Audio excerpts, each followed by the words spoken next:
Greetings, everyone. My name is Fahad Malaikah, and among other duties, I work as the alumni coordinator at the Near East South Asia Center for Strategic Studies, better known as the NESA Center, based in Washington, D.C.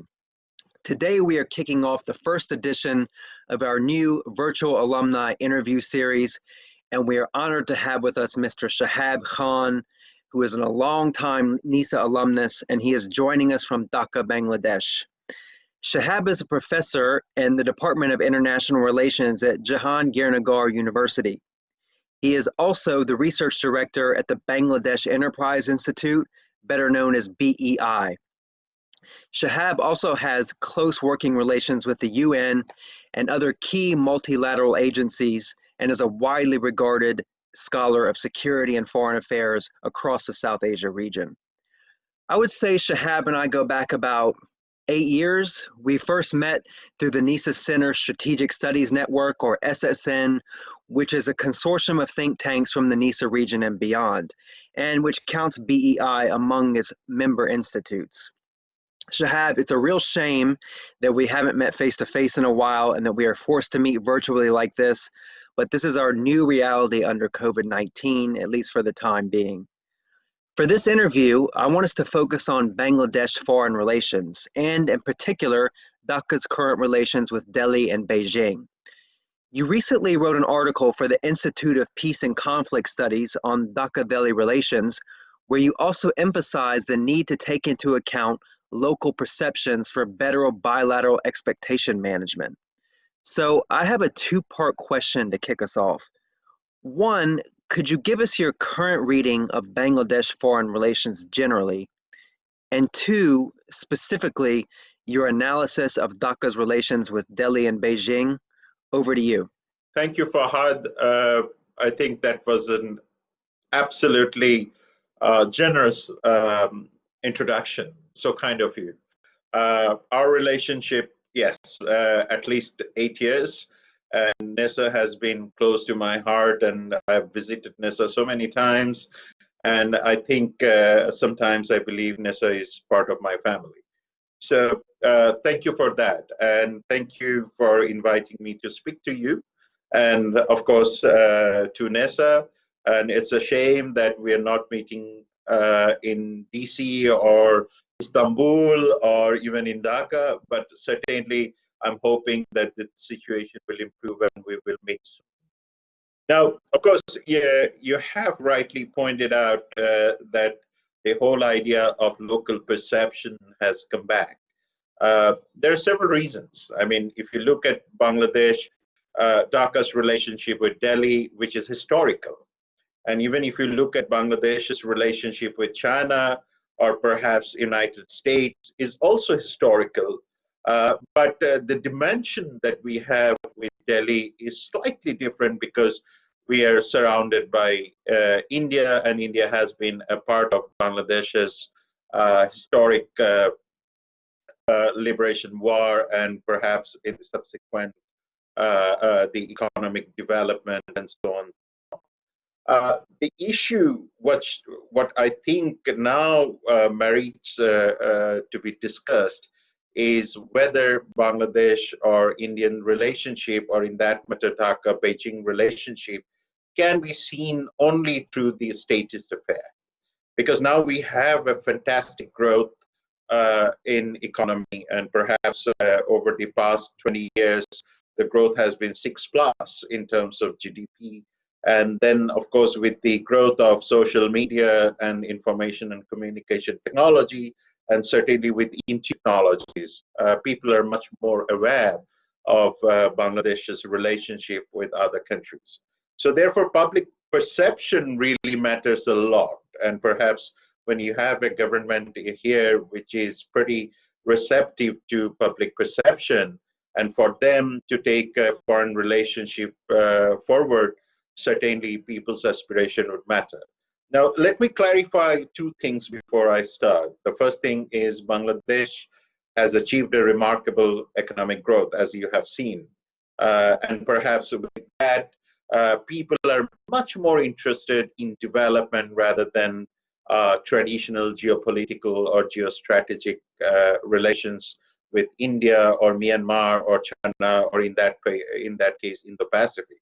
So that's the first reality. The second reality is certainly with the plethora of information, plethora of economic activities, they certainly would like to see Bangladesh having a greater presence in international community. Henceforth, there is a mass desire to really elevate Bangladesh beyond the myopic views of one specific country. Perhaps a lot of interest is that Bangladesh should not be seen through the prism of pro-India or pro-China or pro-United States, rather Bangladesh being an equal stakeholder in the international politics, in which the United States feature as a major export destination and China features as the major importing state. So therefore, Bangladesh has to balance between the United States and China for the interest of economic growth. Now, even if I take examples of Bangladesh's human development indicator, in many cases, even if you take the gender gap, if you take the cases of life expectancy, or even in the case of female mortality, and perhaps the child mortality, we have done fairly good than many of our neighbors. So which also testifies that Bangladesh really has gone forward, and it is in a position in which it should really put its own leverage in international politics and international security. So that's one part of the story. The second part is obviously, as I mentioned, that United States has always been one of the fundamental development partner, whether it is through the aid, grants, or trade, or investment. But on the other hand, China is equally important for Bangladesh, because our largest import comes from China, and recently China has provided duty-free access for Bangladeshi goods to Chinese territory. So that also shows that we are carefully witnessing the relationship between Washington and Beijing, which has potential impact on Bangladesh's economy. And finally, and of course, people are extremely welcoming to Washington's position, Beijing's position, and certainly Delhi's position. So we are in a unique situation where foreign policy really cannot put all its egg in one basket, rather than it has to diversify and reach out to all these geopolitically crucial points in the contemporary international relations. And perhaps Bangladesh government's position lies in not only the bilateral relations with Beijing or Delhi or Washington, but also emphasizing on the multilateralism. And that's the reason it has opened up itself for UN reform. It has been talking about OIC, it has been talking about SARC, BIMSTEC to be carried forward. So overall, I would rate Bangladesh's foreign policy is going towards a relatively easier direction, catering to the public demand on bilateralism. And perhaps the trade features the most, security comes second, and certainly the political relationship would feature as the third important factor. Great, thanks. So you talk a little bit about SARC in your recent article.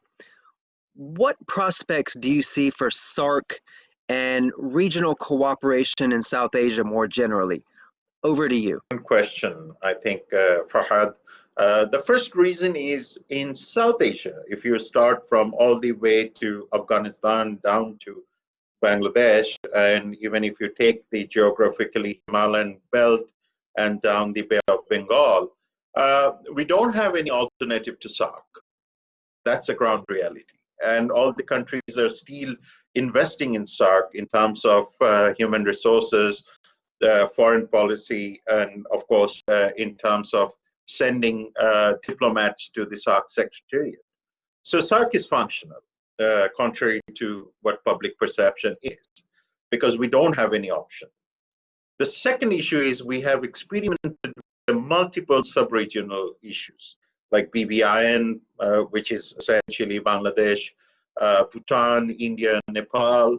We have experimented with BCIM, which is Bangladesh, China, India, Myanmar. Essentially, those proved to be loose cannons. And so, falling back to the regionalism, and perhaps we don't have any other alternative to SARC at the moment. Now, the problem with SARC is it has to be reformed.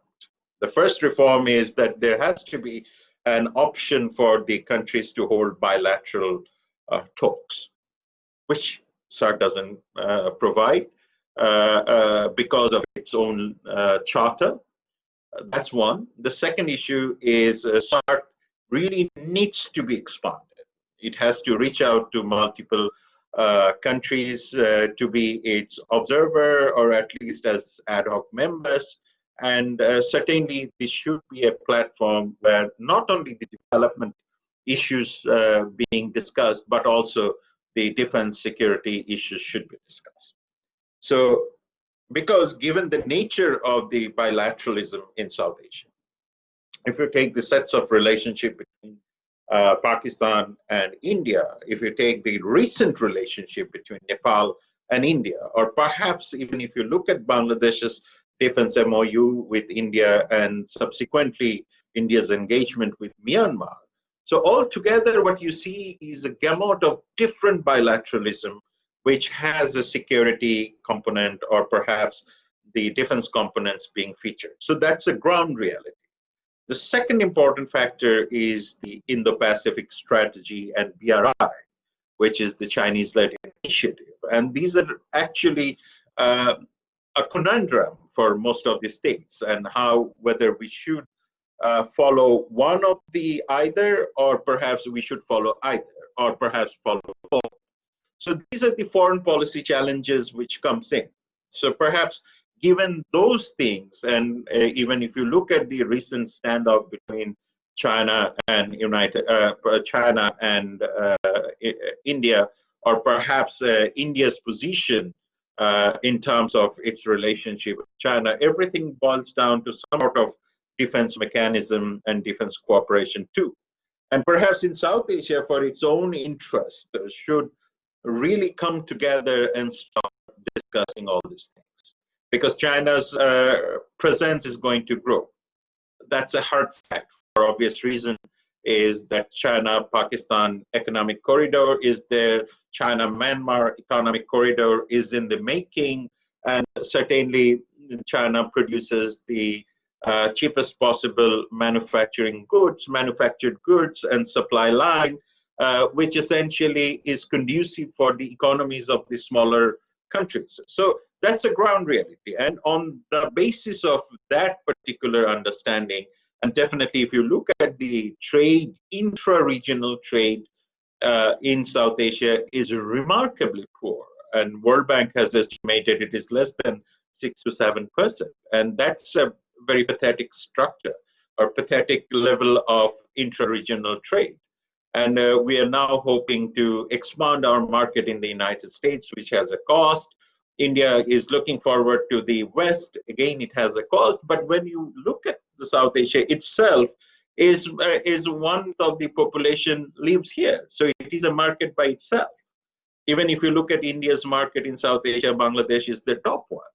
But on the other hand, if you look at Bangladesh's market, it is the United States or China is the top one. So certainly there is a strong appetite for the regional trade to grow, which will in turn really ensure there is confidence among all the states. So henceforth, I think SARC is the only option that we have. And subsequently, we have another option, which is BIMSTEC. And perhaps I would never see it as a substitute of SARC. Now, BIMSTEC is one of the critical factors, and I think this is perhaps of very real interest of Washington policy circle, is that this is the only institute where Myanmar and Bangladesh actually sits together.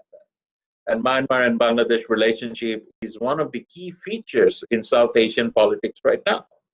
Now, even if you look at 1 million Rohingyas coming from Myanmar causing a security issues for Bangladesh. But for Bangladesh, this is a humanitarian issue.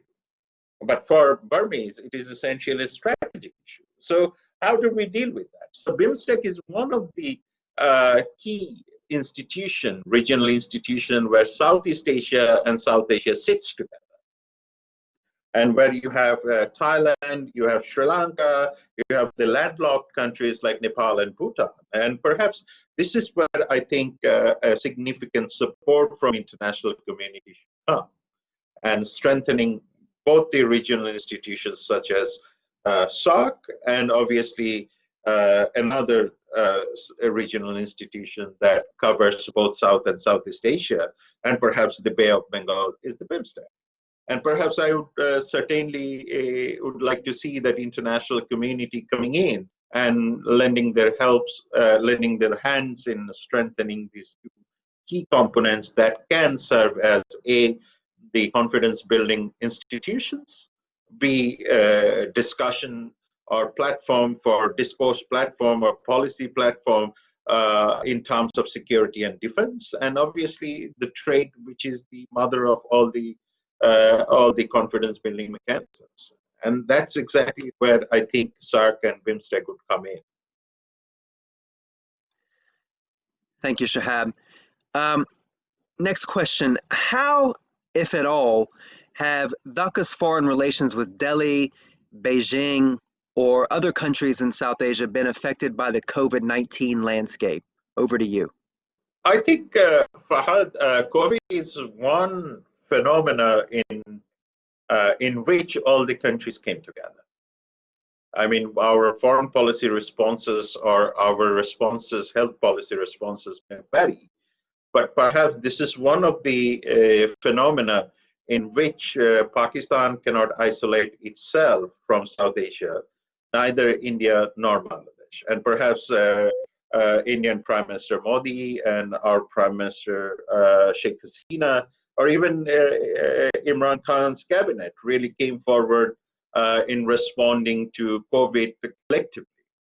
So whether this has materialized to a great extent is a separate debate. But of course, these countries actually realized that this has to be resolved together. And COVID is not the first time. And perhaps COVID, similar issues like COVID can come, or pandemic or biological issues, biological warfare is perhaps being discussed in a great length. So therefore, this can always come back. So this is a recurring effect. Now, what I would certainly see that given the vaccine politics, I mean, I am listening to a number of jargons these days, starting from vaccine nationalism, vaccine multilateralism, or even vaccine Silk Road. So perhaps these politics of vaccine is going to put us into some sort of uneasiness over the period of time. Now, one good thing about the current regime in Bangladesh is that they're trying to have equal relationship with Beijing for Sinovac vaccine. And obviously the Indian Foreign Secretary, who flew quite unprecedentedly to Dhaka on a surprise trip, perhaps when he came, he actually offered Indian assistance in terms of COVID vaccine too. Now we have an offer coming from the Russians too. So it's a question about that whether Bangladesh will look towards only Beijing or Delhi or Moscow. And perhaps I would certainly attest at this moment of time, ceteris paribus, if everything remains same, Bangladesh has opened up itself for Sinovac's trial, and it has also received commitment from Delhi once the AstraZeneca or the Oxford vaccine is being established. So we will look into that. But certainly, in terms of Bangladesh-India relationship, Indian offer and perhaps Indian Foreign Secretary flew to Dhaka and publicly committed that India will provide vaccines is something I would say is quite remarkable. But that comes at a time when the Prime Minister or perhaps the government has approved Sinovac's trial over here. So in a direct way, if you want me to be diplomatic, I would say that perhaps we have played well. But if you say in terms of all practical realities, the Chinese actually offered us much ahead of the offers that came from Delhi. So we have to see when it comes. And obviously, this gives a great opportunity for Bangladesh to really cooperate with not only with Delhi, but also with Islamabad and Kabul. And certainly, I would assume that over the period of time, Bangladesh will certainly lend its support to its rather not too supportive neighbor, Myanmar. And perhaps we might see that Bangladesh will lend some sort of cooperation in dealing with the Burmese COVID situation. So this gives us a great opportunity to really flex our foreign policy positively towards not only Beijing, but also to Naypyidaw and all the way to Kabul. Thank you, Shahab.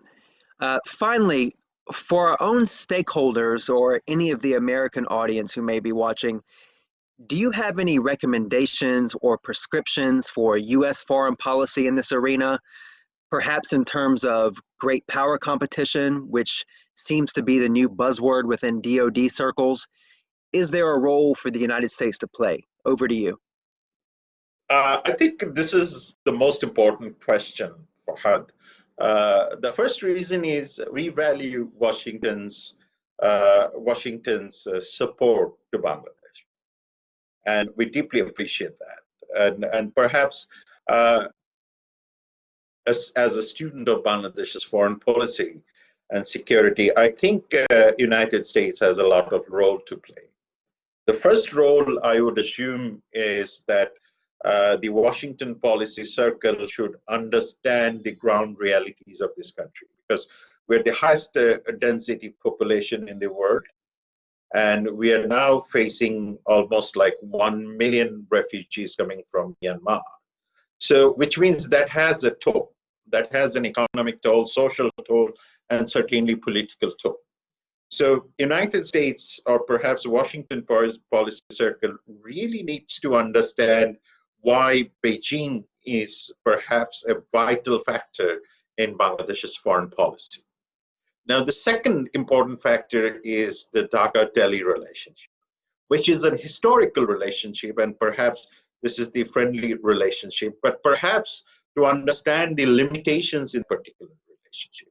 So therefore, Bangladesh should not be seen through the prism of IPS or BRI at all. Rather, should be seen through the ground realities, because if you don't provide economic development to 170 million people living in 144,000 square kilometers, is perhaps going to be a disaster. So we have to work together in terms of the resolution of the Rohingya conflict. We have to work together for economic development of Bangladesh, and we have to prioritize a balancing between economic need and the strategic need. But I must remind that the Bay of Bengal is increasingly becoming a flashpoint. And when you look at Bay of Bengal, this is of interest for the Myanmar, which has received a submarine from my neighbor. On the other hand, I have a strong relationship with neighbor in terms of memorandum of understanding for defense cooperation that was signed back in 2017. But on the other hand, we are part of BRI, which will be requiring a heavy investment in terms of infrastructure. If we don't build our infrastructure necessarily, we will not be able to provide supports to our people in terms of job, in terms of GDP growth, and in terms of equitable growth. And perhaps the Prime Minister earlier mentioned, and there are a number of studies that has also mentioned, that the passive recipient, sorry for the word passive recipient, or perhaps the tacit recipient of Bangladesh-China relationship or economic growth is perhaps is my neighbor. So India has also been benefiting from this particular relationship because that increases our income, that increases our purchase capacity, and that in turn being flushed into the Indian economy too. So I think that's the ground reality, geopolitical and geoeconomic reality that has to be taken into consideration. Second important factor is, apart from the Rohingya issue or Bay of Bengal, is the security. And Bangladesh requires a huge security because Bay of Bengal cannot be left unattended. This is one region Bangladesh achieved, rather, through going to international court. The Burmese didn't give us as a part of amicable solution in terms of maritime delimitation. And now my neighbor India gave it to us in terms of amicable discussion or diplomatic discussion. Rather, we had to go to international court. So the security of this particular Bay of Bengal is required, for which we will need modernization of our armed forces, for which we need technical expertise for ethical exploitation of the natural resources in Bay of Bengal. And we really need to keep Bay of Bengal clean before it becomes a zone of plastics. So that's the reason I think the United States would be an essential factor. And third important factor is the geostrategy. Because if you look at Bangladesh sitting in between a number of competing forces, the competing forces between Beijing and Delhi. Now you have Kathmandu as the new player, an important player, reclaiming map. Then you have Islamabad, and down you have Rakhine burning almost every day by violating, and Tatmadaw, which is the Burmese military forces, violating ICJ, International Court of Justice's ruling of ensuring the security of the Rakhine population almost every day. So you now have a security issues coming up, and we have seen that the Burmese encroaching Bangladesh's airspace and maritime space now and then. We have seen that growing presence of military forces, Burmese military forces across Bangladesh-Myanmar border, and that doesn't really make a very good posture. And perhaps the awareness in Beijing and Washington about it, and having a candid discussion with Dhaka, is perhaps something that Washington policy circles should look forward to. And the last important point is what I call the arc of instability. I mean, even if you take from all the way to Kabul and down to the Rakhine, you see that none of these countries are having essentially a very conducive bilateral relationship. And that actually shows you that there are other forces rather than the statist forces, including the radical groups or transnational radical groups originating from God knows where, are coming and flexing their muscles. So this is the place where the policy circle should really, really look forward to, that whether this is becoming another Kosovo-like syndrome, whether it is becoming another factor in global politics where we might see a rise of not only the rightist politics, but also the ultra-nationalist politics too. And perhaps even if you look at the CAA, Citizenship Amendment Act, which has created a huge resentment not only in Bangladesh, but also in many of the Muslim countries. And the term Muslim countries I'm using here because the religion also touches the very fundamental composition, identity, construction.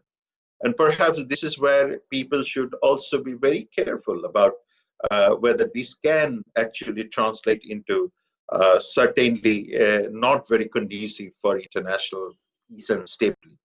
So starting from Rakhine, going back all to Kabul, arc of instability, and of course, big power competition, as you have rightly mentioned, that whether the global powers will be coming and actually competing, or they should coexist or allow some sort of pluralism to come in, will require serious policy planning diplomatic relationship, track to diplomatic relationship, track to discussions, and obviously the engagement of the academia or geopolitical experts. And I was mentioning, in fact, a few days back, that I'm quite sure that geopolitical experts or the geeks sitting in Beijing and Washington are well aware of the real facts in terms of economic limits of economic growth, the limits of political growth, or perhaps the limits of interdependence among all these countries. And perhaps that has to be translated into the politics or the political discourse. And that's only the way we can have a better relationship among the countries. So we might be seeing a lot of submarines coming to Bay of Bengal. We might be seeing a lot of fighter planes, MRCAs, coming in the region. But essentially, it lies in the relationship between Beijing and Washington, how they actually see Dhaka at the moment. One important thing that the global community should look forward to, whether it is Beijing or Washington, is the expansion of BIMSTEC and the SARC. And obviously, Bangladesh would certainly like to see that the growing engagement with ASEAN and BIMSTEC and SARC, and definitely at the bilateral level between Bangladesh and ASEAN.